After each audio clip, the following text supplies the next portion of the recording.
Here. Ms. Reynolds? Here. Mr. Tracy? Ms. Jordan? Mr. Harding? Mr. Turner? Here. Ms. Jackson? Here. All right, there's a couple things we need to do. First, we need to approve to open up bids for water line work. Advertise for bids, not open bids. Advertise for bids for water line work at the 400 block of Wood Street. So we need to do that. We would like to have bids in by 4 p.m. on August 1st. That way we can open bids on August 4th, at that August 4th meeting. That's our regular meeting. So motion. For those stipulations. So we have a motion by Bob LaTurner to advertise for bids for the 400 block of wood for water line replacement. Did I say that right? Second. A second by Neil Oglesby. All in favor? Aye. Any opposed? All right, next, we've talked about some animal code changes. There's still some talk about that, and I'll say too, our new SRO, Carly, she's also an officer. She's not just an SRO, she's also an officer, but she's kind of heading up our new dog, pound, retrieval, all of that.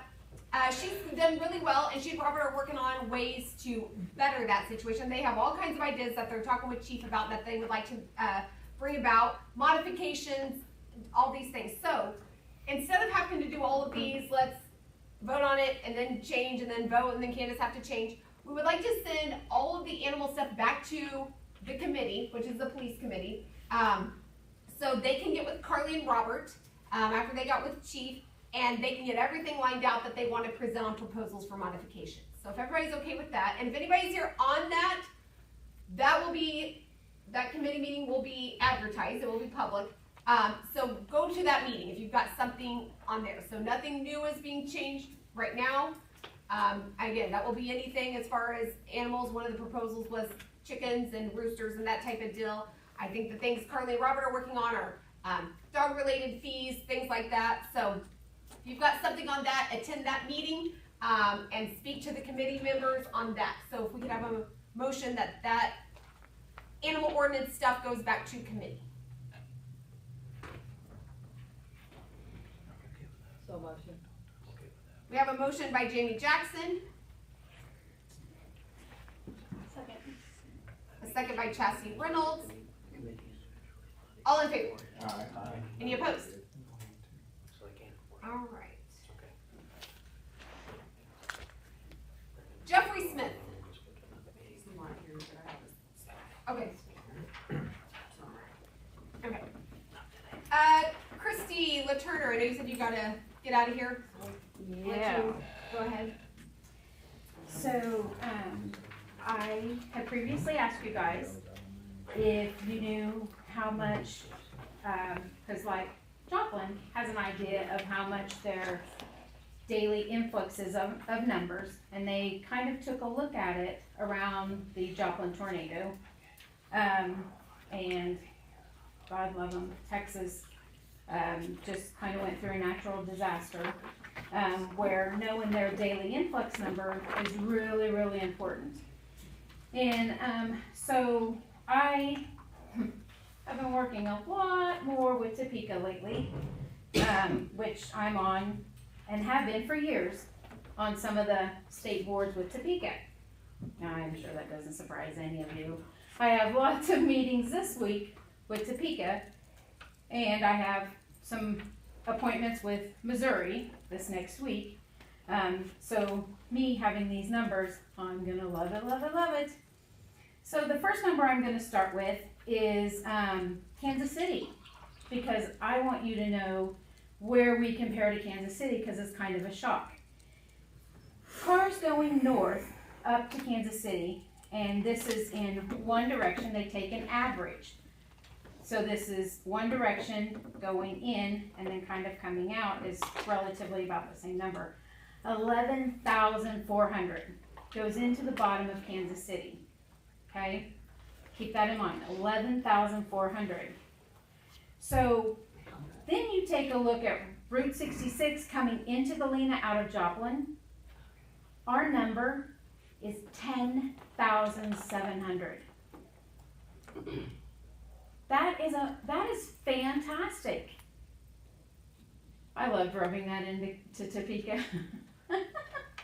We matter. That's exciting. And then on the other side, Galena to Baxter. So keep in mind that is coming into Galena 10,700, accounting for the other lane. Right, those people go home 10,700. Coming in from Galena to Baxter one way, 4,300. So coming in is 10,700. Coming in from the other side is another 4,300. That's one car. One car usually contains a lot more than one person. We've got 2 passengers, 4 passengers. So this is from KDOT. So this is super exciting. I know that today on the commissioners meeting, they were talking about paying Wichita State $3,000 to find out about revenue coming in. You can do another type of report. You know, yeah, if you didn't watch the commissioners meeting. I did not. It's pretty interesting. It's online. You could replay it. That's not what it was. The commissioners didn't pay money, and the commissioners wasn't talking about paying money. Okay, well, I only popped in for a minute, but I'm sure that there's a way that we can, find out more information. Because, like I said, our factories have people that drive 30 minutes into town, and I do know which town, but I'm not gonna say. But they drive 30 minutes to come to Galena to work. People from Carl Junction come in to work, Joplin, and that's on a work day. That's not, they come from Miami to work. And on Sunday, they're coming here to come to church, which is pretty exciting. So these numbers, I was really exciting. And I can gladly give you that link to show the maps, because that was only 2 roads. If you take a look, we've actually got 20th. We can get the numbers off of 20th. We can get the numbers off of Central City, Black Cat. I mean, there's like 6 different roads, but I only grabbed the 2 real quick because I knew I only had 5 minutes to speak. But I was like, oh, good gravy. I'm so in love with the numbers. But that's also emergency preparedness, and that opened up a Pandora's box. And I'm like, maybe we do want to reconsider opening up those old roads and building new houses. And anyways, I just wanted to say, oh, look at that. Thanks, Christy. Thank you. And I'm off to the next meeting. Have a good evening. Good luck. All right, this Jeffrey Smith.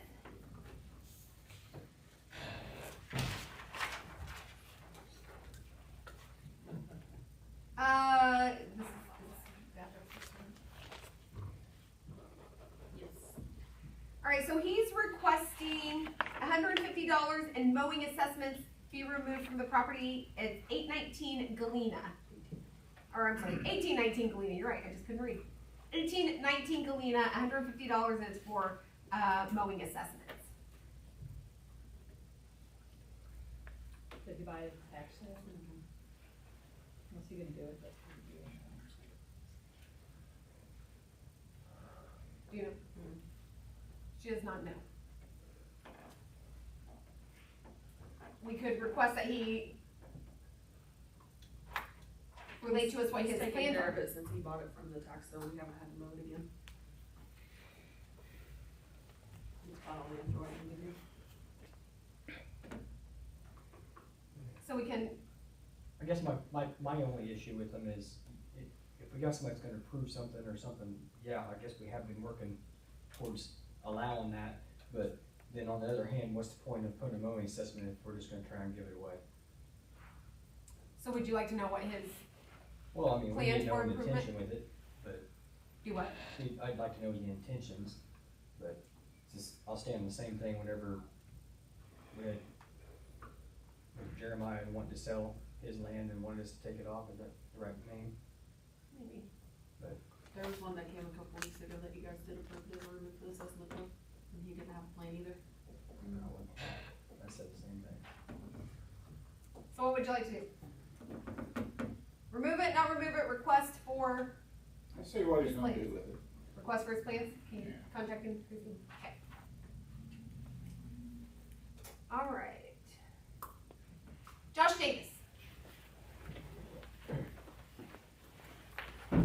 have some prepared remarks, and hopefully if I have some time left at the end, I just want to have some more casual conversation. Good evening, Mr. Mayor, council members, and fellow citizens of Galena. My name is Joshua Davis. I'm a former police officer, a father, a lifelong resident of this community. And despite the fact that some may prefer otherwise, I stand before you today as a declared candidate for the mayor of Galena. I come not in uniform, but in steadfast service to the people of the city I love. Since my termination from Galena Police Department on March 31st, I've refused to retreat into silence and complacency. The issues we face here are far too serious, far too pervasive, and far too damaging to allow any voice of dissent or truth to be muffled. What we're confronting goes well beyond any single position or any individual, and it goes to the very heart of governance, fairness, and justice. Over the past week alone, a number of formal complaints and requests for records have been submitted to this city. Some of these came from me personally. Others have come from Tanner Walker, an advocate who's worked tirelessly alongside me. Why? Because transparency is not a privilege. It's a fundamental right. Galena deserves a government that's open, accountable, and answerable to its citizens. I know the secrets of this department and city administration and how they hide things, bury things, and operate with the assumption that the laws don't apply to them. I will do everything in my power to change the nature of this government body and ensure accountability and that the rule of law is restored. The matters raised are grave and remain unresolved. First, the unlawful removal and mishandling of an official notary journal by a police administrative assistant.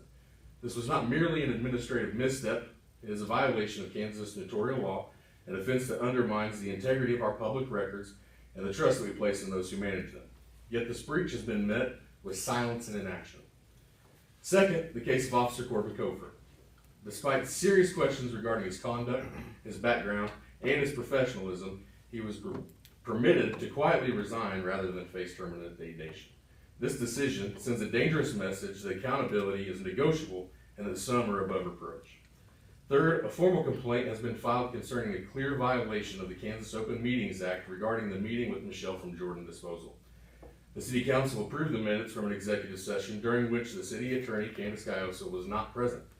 Since her absence renders the executive session invalid, the approval of those minutes constitutes a violation of COMA, an affront to the transparency and legality required of public bodies. Indeed, these are not isolated incidents, but part of a broader troubling pattern. So serious are these issues that formal complaints regarding COMA violations have been filed with both the county attorney and the Kansas Attorney General. These filings underscore the critical importance of government transparency and the public's right to know. I was terminated under vague and unsubstantiated accusations of failure to patrol. Throughout my tenure, I was shuffled between roles without clear direction, unfairly reprimanded for actions that I did not commit, while others who committed greater offenses faced no consequences. And the catalyst for my dismissal, merely asking about my legal right to run for mayor, a right guaranteed to every citizen. Days after asserting that right, I was terminated. Yes, today I filed a lawsuit in Cherokee County District Court seeking justice not only for myself, but for the principle that no one in this city is above the law or immune from accountability. And yes, I filed to run for mayor on April 1st, not out of bitterness, but out of a profound desire for better leadership, greater integrity, and real change. Because this city and all its people deserve nothing less. For far too long, the same names and familiar faces have dominated the decision-making processes in Galena. I stand here today to be a voice for everyone else, the residents who do not have a seat at the table, whose concerns are too often dismissed or ignored, those who lack the connections or resources to navigate the entrenched systems of power. I also want to remind the council and mayor of a fundamental truth. You serve at the pleasure of the people who elected you. This office is and must always remain nonpartisan. It is a position of public trust responsible for serving all citizens, including those who are poor, those who are marginalized, and those whose voices have been overlooked for far too long. Galena does not belong to any legacy or clique. It belongs to its people, and if my voice serves to challenge entrenched power or uncomfortable truths, then so be it. I will speak louder, clearer, and with greater conviction. So anyone hearing this tonight, you have an open invitation to contact myself or Mr. Walker. We'll assist in bringing forth all accusations and stand with the public in holding this public body accountable. Though I may no longer wear a badge, my commitment to this community is unwavering. I will continue to serve until every citizen's voice is heard and until Galena becomes a city that works for all of its residents, not just the privileged few. Thank you. And my time's about out, so I just want to say, I think that a lot of our issues stem from lack of communication. I've become aware of several council members that are unaware of several of these things that are occurring, and that there's been a few backdoor channels to get those things out to people. And in the conversation, even with Chad today, about some of these things we may disagree with, Chad has been very open and honest, and I believe that he wants to do the right thing, but there are just ways that things have been done for far too long, and walking into a situation and trying to unravel the way that we've done all this stuff is very difficult and challenging, even for somebody with the experience and the absolute desire to do the right thing. So I invite everybody on this council to also contact me, same with Ashley. I'd love to have a conversation with anyone about some of these issues that I see and see where we can go from there in a civil discourse. Thank you, guys. Thank you.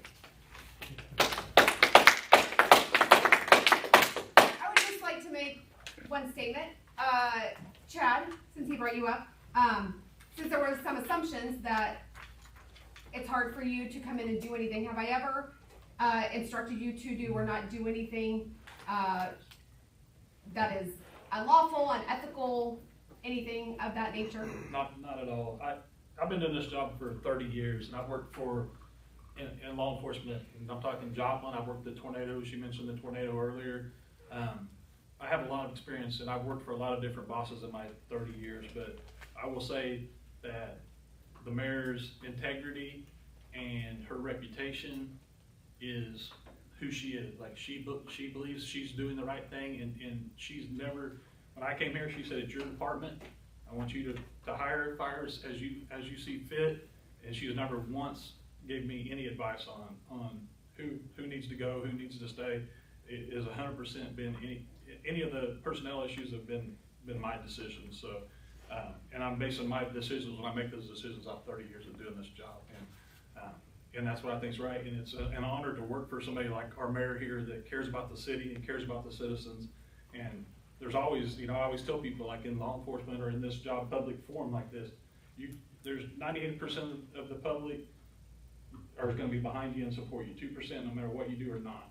And these people who support you need to speak louder at times too. So I will 100% say that every decision that I've made here has been on my own, and with the information that I've had at the time, and I've done the best to move forward and move this department towards a good direction, and we're actually making some strides towards that. So I'm proud of where we're at. I'm proud of who I work for and the town that I work for. So And just to clarify, none of those accusations as far as things going on there, with my personal experience, were directed towards you specifically. Well, and just so people know that you probably brought up a good point, whether it's right, wrong, or indifferent, the way we run as mayor is I oversee the daily operations. That is absolutely true.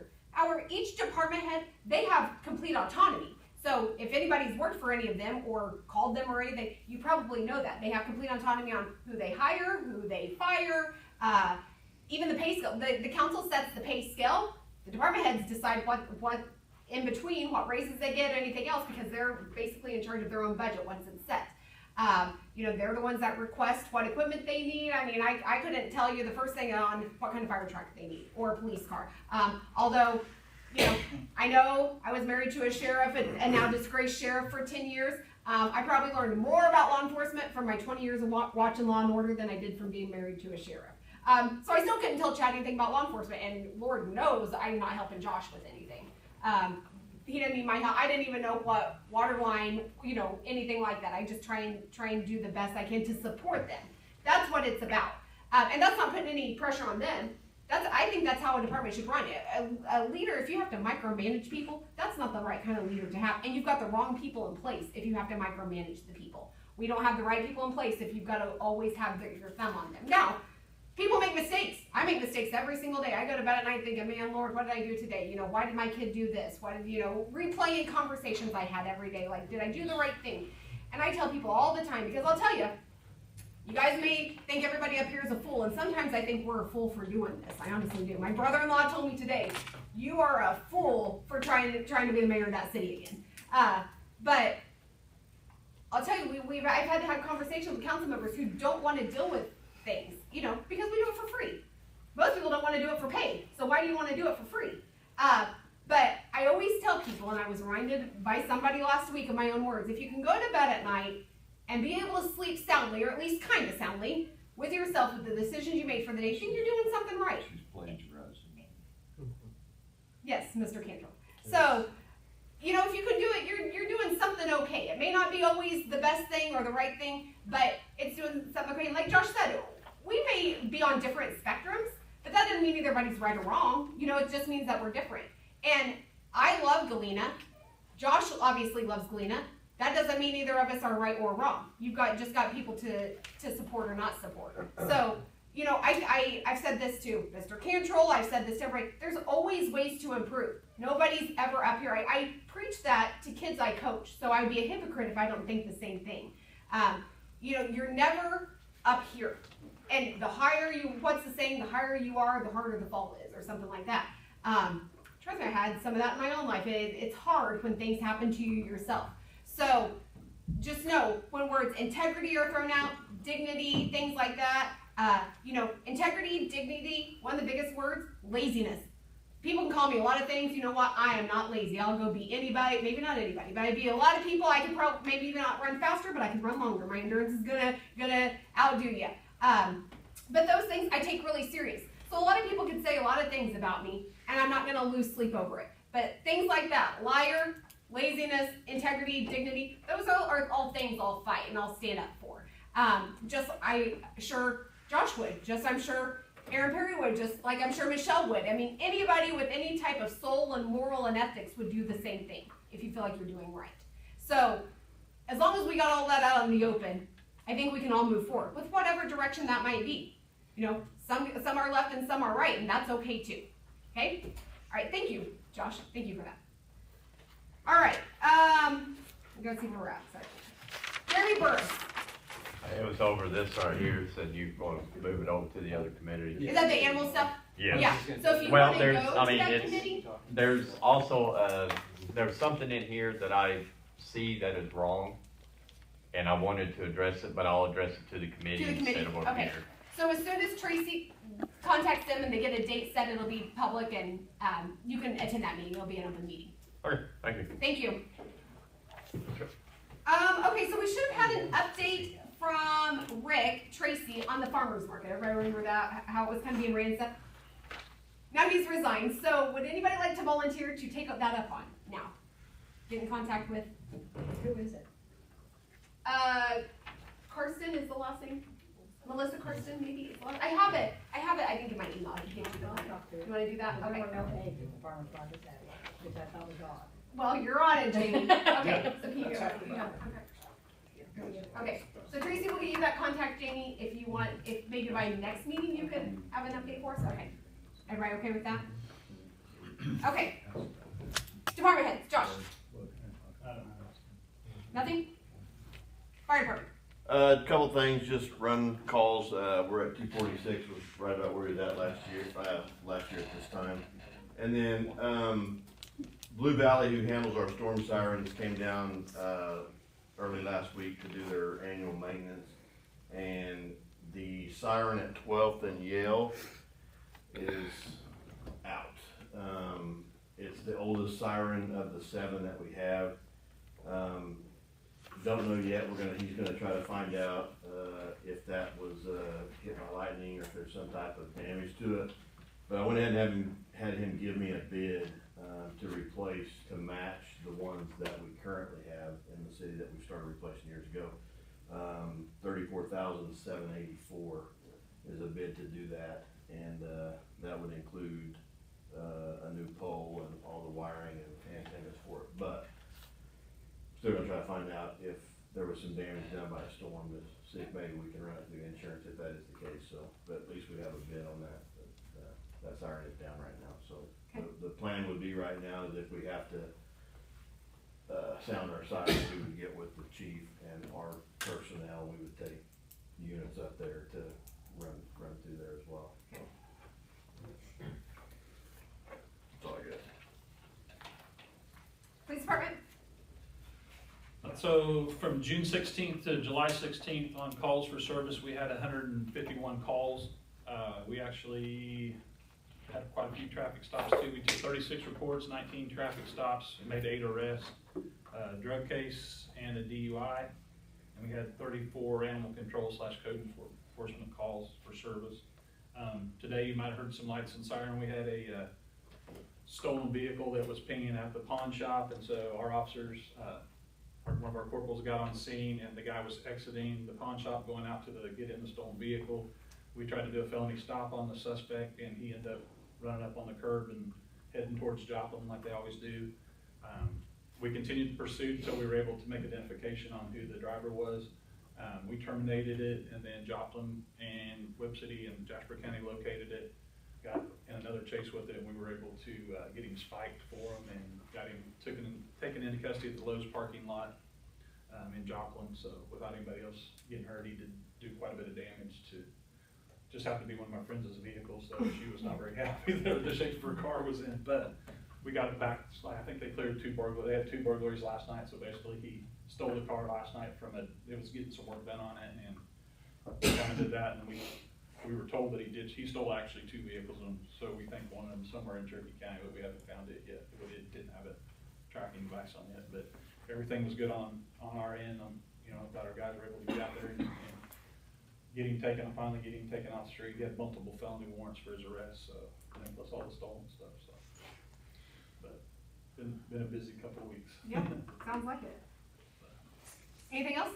No, we did put I know we talked a little bit about the animal control stuff. We did put a new roof and panels on our pound out here, and put some misters in there and a little bit more shade as we could, so. PWC came out and helped us with the roof, and we got that all. Good.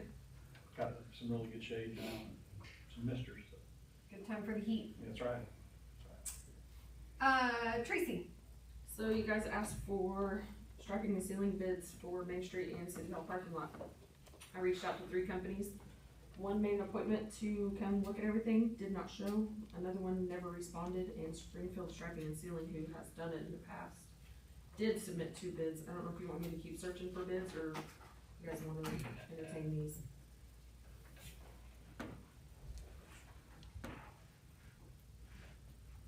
In this area, there's not a whole lot of people that do that on large scale.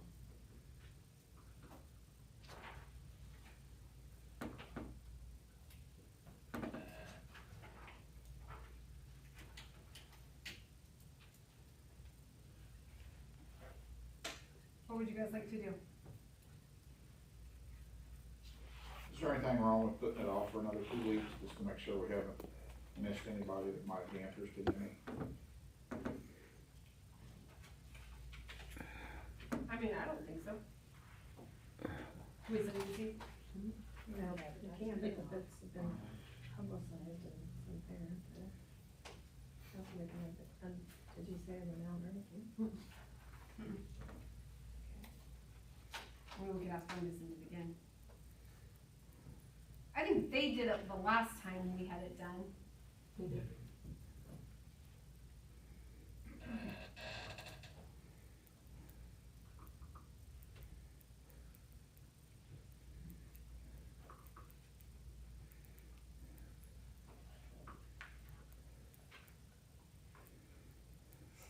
So what would you like to do? I mean, I feel like if we went through our due diligence and trying to get our pricing, we can't force a hand to get somebody. I mean, we've got multiple requests, and if one person or one company submits it.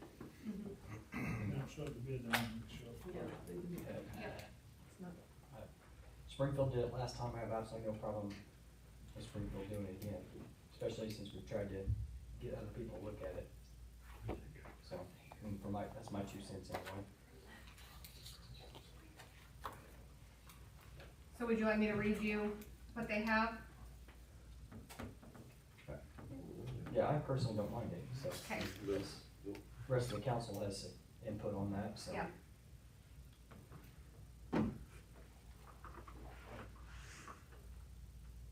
So we have 2 different locations. One is Main Street, 7th to Front, and the other would be City Hall parking lot, which I believe includes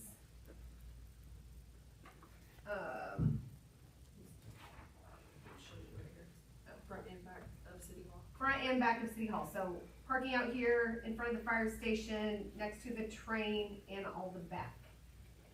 behind the building. Maybe around the museum.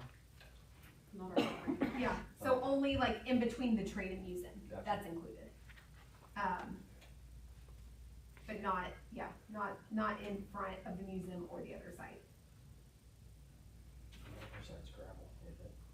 Partial. Partial, yeah. So City Hall parking lot.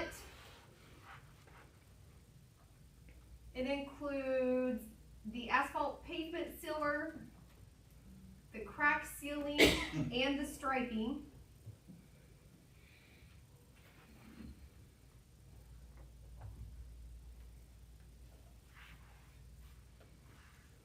And that total is $18,854.96. Again, that's City Hall. The one for Main Street.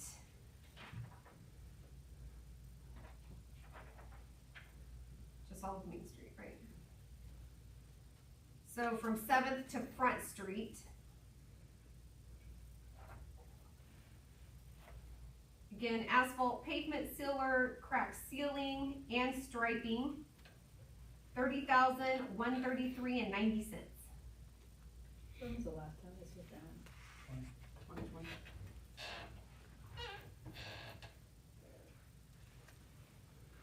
That's about average when you have it down, like every 5 years.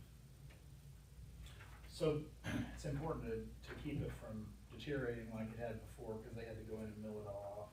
I think Main Street has some life left in it the way it is, and I didn't budget for 30,000 this year.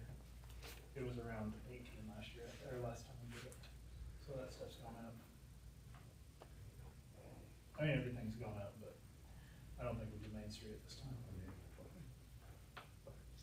And it says there's a 1-year warranty on all asphalt sealing for peeling and chipping of sealer except over existing oil spots. Warranty only valid for parking areas blocked over a 24-hour period per manufacturer's recommendations. So Josh recommends that Main Street's okay right now. Is everybody okay with that? Take his word for that? I mean, that's a lot of money that he said obviously he didn't budget for. What about the City Hall one? So again, that was $18,854.96. Was it done last year, was it done in 2020? Does it look like it could wait, or does it look like it needs to? I would do the I mean, if it was up to me, I would do the parking lot, but not the street. And it's budgeted for? Nope, not mine. I feel like there's less traffic in this parking lot than there is on our main street. So I would say let's put this in the budget for next year. Is that good with everybody? At least this parking, how long do you think this one can go? Main Street. Do you think we can do another full year, at least? I think so. I'll get their opinion when they're Okay. done. Okay, You know, when we talk to them again, we'll get their opinion on it, but I don't see the urgency for Main Street on it. okay. It would look nice to get it done before the Centennial celebration, but. Yeah. So that's something to think Well, that's about. something we can think about, yeah. Put that in there, right, okay. So you'll ask, get their opinion on that though? Mhm. Okay, and then we can put that in budget. Everybody okay with that? Yeah.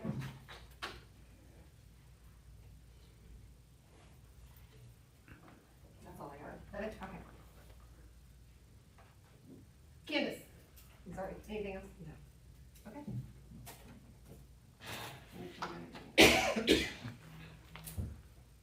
All right, I'll entertain a motion to adjourn.